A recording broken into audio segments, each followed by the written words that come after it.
Okay, now that should be an Olympic sport, no? This is SportsCenter.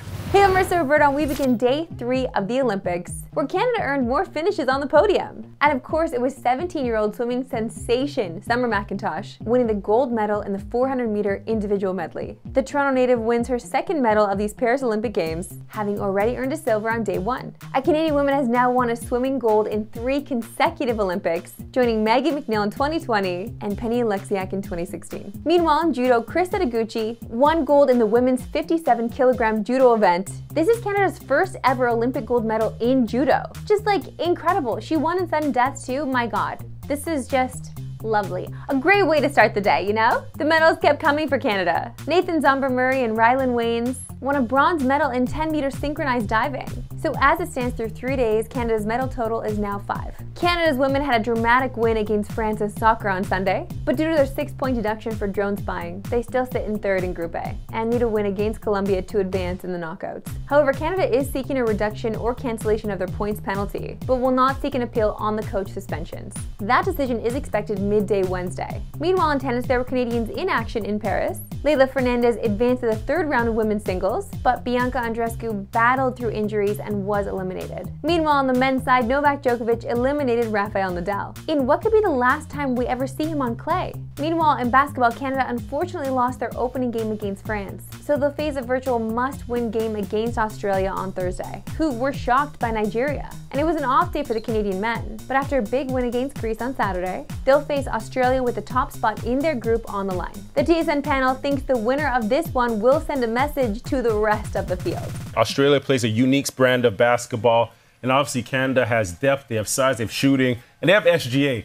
But I think, the winner of this game not only sends a message within the group, but they send a message to the entire tournament. They send a message throughout the basketball world watching right now, and Canada definitely up for the challenge. My biggest fear with a Greek game was that you had to beat Greece because you have Australia in the next game, right? Yeah. So that's really, really important.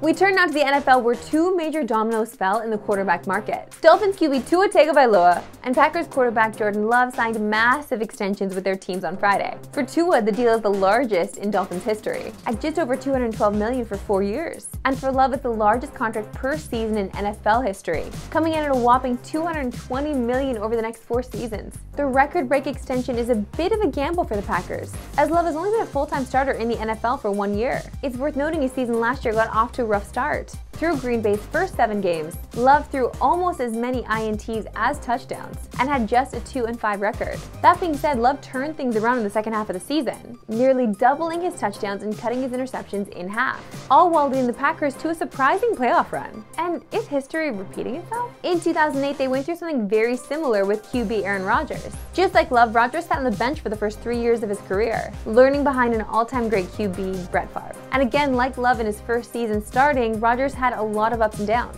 He played great for the Packers' first 7 games, but struggled in the final 9 games of the season, losing 7 of 9 to end the year. Still, the Packers saw enough from him to make him one of the highest paid QBs, sending him to a 6-year, $65 million extension. The decision paid off in a big way, as Rodgers went on to win 2 MVPs and a Super Bowl, cementing himself as one of the best QBs in Packers history. So while paying Love this kind of money is obviously a gamble, so if Love follows Rodgers' path, then there won't be any complaints in Green Bay.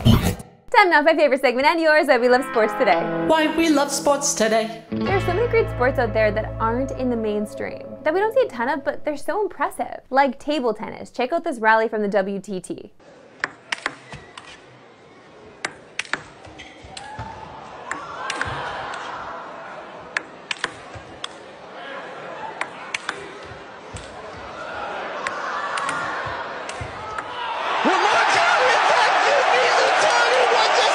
I just thought that people watch that and think, well, I could do that. No, you can't. Meanwhile, arm wrestling is not an official Olympic sport, but that did not stop retired center Jason Kelce from taking on U.S. rugby player Nicole Heberland. Kelce ended up getting the win, but foul on the play, flag on the field.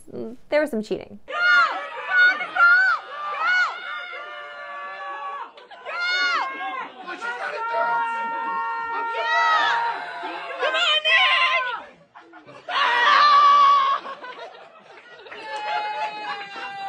Like, he's literally holding the corner of the table. I do love how he accepted being the ambassador and being the guy, because Flavor Flav is now repping women's polo, so Kelce is now going to rep rugby. We love that. That's all for today. See you working tomorrow 3 Eastern, no Pacific. Have a good one.